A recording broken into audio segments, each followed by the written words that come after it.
अब ट्रंप के यही सलाहकार यानी पीटर नवारो अपनी नई थ्योरी के मुताबिक यूक्रेन वॉर को मोदी का युद्ध यानी भारत का युद्ध कह रहे हैं। अब आप नवारो के इस युद्ध की युद्ध की बात की है, इसकी झूठ की असलियत को भी समझिए।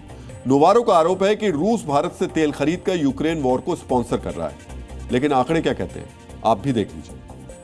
यूक्रेन वॉर शुरू होने के बाद से भारत ने रूस से अब तक लगभग 11 लाख करोड़ रुपए का तेल खरीदा है, लेकिन इसी दौरान यूरोपीय देशों ने रूस से 19 लाख करोड़ रुपए का तेल और गैस खरीदी। ये वो यूरोपीय देश हैं जो यूक्रेन को रूस से लड़ने के लिए हथियार और मदद कर रहे हैं, और भारत से कहीं ज्यादा कारोबार रूस के साथ कर रहे हैं। यानी दोनों पक्षों के मददगार हैं, लेकिन ट्रंप के सलाहकार ने इस युद्ध को यूरोप का युद्ध नहीं कहा, भारत का युद्ध कह दिया। इसी दौरान चीन ने रूस से 24 लाख करोड़ रुपए का तेल खरीदा, जो भारत से दोगुनी खरीदारी है, लेकिन ट्रंप के सलाहकार ने इसे जिनपिंग का युद्ध नहीं कहा, क्योंकि ऐसा करने से अमेरिका को रेयर अर्थ मेटल की सप्लाई बंद हो जाएगी। इसी दौरान अमेरिका ने खुद रूस से 83,000 करोड़ का व्यापार किया, और अमेरिका यूक्रेन को वॉर शुरू होने के बाद से 29 लाख करोड़ की मदद दे चुका है, जिसका ऐलान खुद ट्रंप ने किया। इसके अलावा ट्रंप अपने देश को बता चुके हैं कि यह वॉर अमेरिका के पूर्व राष्ट्रपति जो बाइडेन की वॉर है। यानी ट्रंप खुद मान चुके हैं उनके देश की वजह से वॉर शुरू हुई और अब तक चल रही है, लेकिन ट्रंप के सलाहकार बयान दे रहे हैं ये वॉर भारत की वॉर है।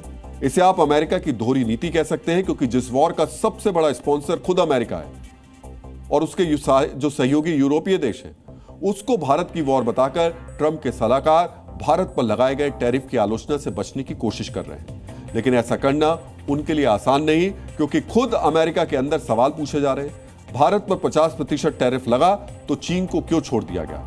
इस बात का जवाब ना राष्ट्रपति ट्रंप के पास है और ना ही उनके प्रशासन के पास।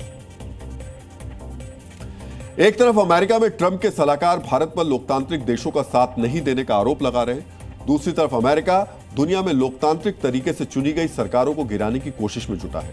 अमेरिका पर इससे पहले ब्राजील, वेनेजुएला और फिनलैंड जैसे देशों में ऐसी कोशिशों के आरोप लग चुके हैं।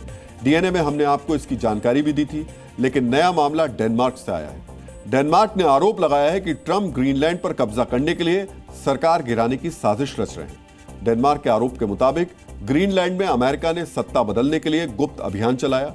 ट्रंप से जुड़े 3 अमेरिकी व्यक्तियों पर इसका आरोप लगा है, जिसके बाद डेनमार्क ने राजधानी कोपेनहेगन में अमेरिका के टॉप डिप्लोमेट को सम्मन भेजा। ट्रंप के ये तीनों एजेंट ग्रीनलैंड में ट्रंप समर्थकों और विरोधियों की सूची बनाने के काम में लगे हुए थे, जिससे सरकार को अस्थिर किया जा सके। डेनमार्क ने संयुक्त राष्ट्र में अमेरिका की शिकायत भी की है।